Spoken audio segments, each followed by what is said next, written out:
On January 15th, 1973, Golda met with Pope Paul VI. The meeting was a horrible, degrading, and insulting experience for Golda. This deceiver, Pope Paul VI, insulted her, leaving her sorry and disappointed that she had ever met with this lying fraud, Pope Paul VI. This is what Golda had to say about her meeting with the Pope.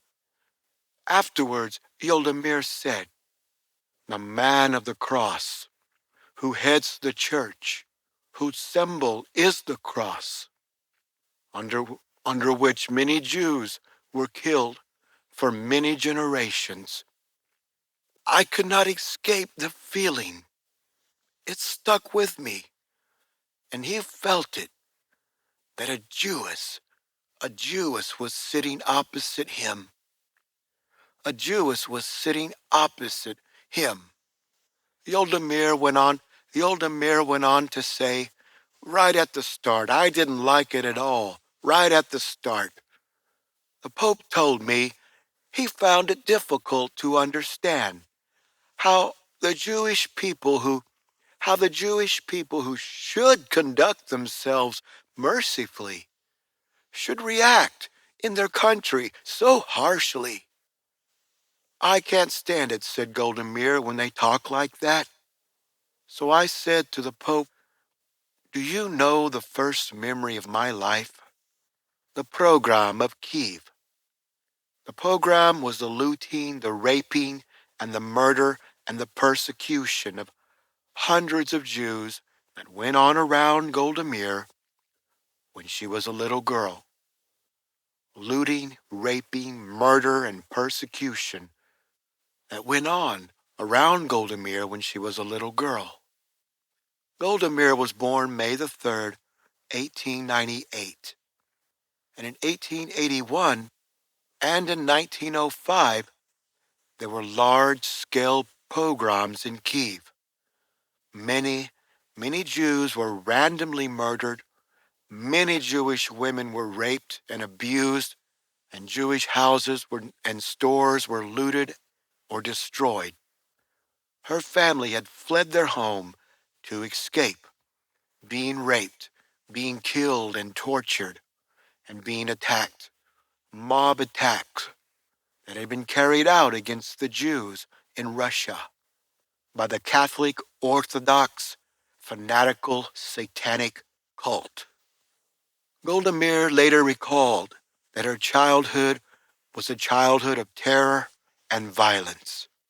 She said to the Pope, Do you know the first memory of my life?"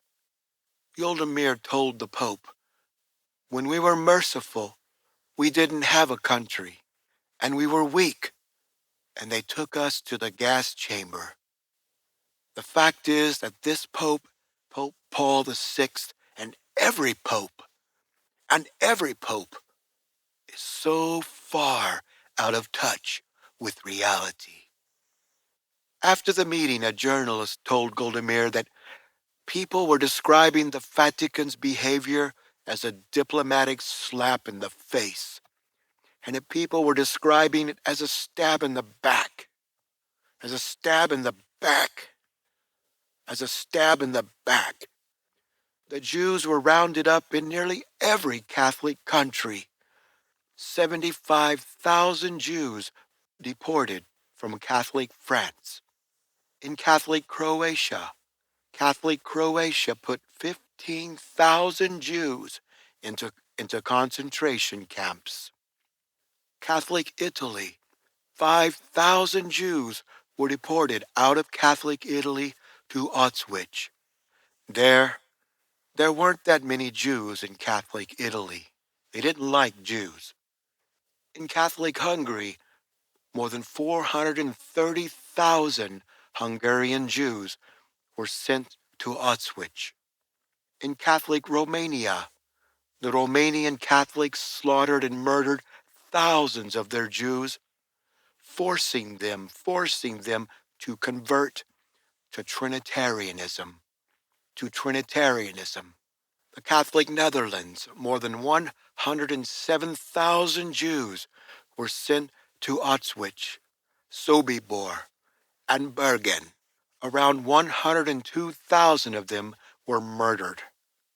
In the Italian-controlled parts of Greece, 45,000 Jews were sent to Auschwitz. The Jews in the Italian Catholic occupation zone were gathered into Italian concentration camps by the Italians to be deported in time to Auschwitz. In Catholic Serbia, over 500,000 Serbians were murdered, 250,000 expelled, 200,000 were forced to convert to Catholicism and Trinitarianism, or be killed, butchered and killed by the Roman Catholics around them. 20,000 Serbian Jewish women, children, and elderly were gathered into a ghetto. The other 7,500 Jews were gassed to death. The list goes on and on and on. After the war was over, the Jewish survivors were desperately trying to get back home, to these Catholic countries that they came from.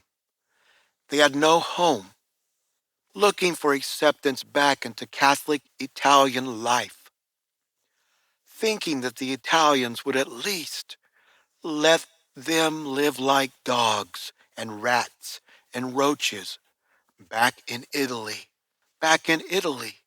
But the Jews did not realize that the Italians knew that the Jews were much smarter than the average dog, the average rat or roach. This is why all Catholic countries worked to ship all of their Jews out of their countries, because the Jews were very, very intelligent. In fact, they were too intelligent. And an intelligent Jew is the most distasteful, insulting, and evil sight in the eye of the Roman Catholic. Looking for any acceptance back into the Catholic-controlled countries, the Roman Catholics spat upon these surviving Jews and never returned their homes, never returned their money, their property, and did nothing to help. And the war was over. Even after the war was over, the Pope and the Vatican, the Catholics worldwide, did absolutely nothing to help the Jews, the Jewish victims. Jews around the world trying to negotiate and get back and get to safety and find a way to survive after the war. Jews around the world here were compelled to heap praise upon the Pope, to propagate this Catholic propaganda, and ignorantly thank the Pope for working to save Jewish lives. But the Pope did not say a single word publicly to help a single Jew, even after the war was over. Still the Pope said nothing to help a single surviving Jew regain their lives, even after the war was over. The Vatican and the Pope and Catholics said absolutely nothing to help the surviving Jewish victims. And the war was over, even after the war was over. Here below this movie is the newspaper article that tells of Yoldamir's meeting with the reprobate, Pope Paul VI. Don't forget to go to page 1 up above there on the Start menu. By clicking on page 1, You will go to the next step in Rex's presentation. Thank you.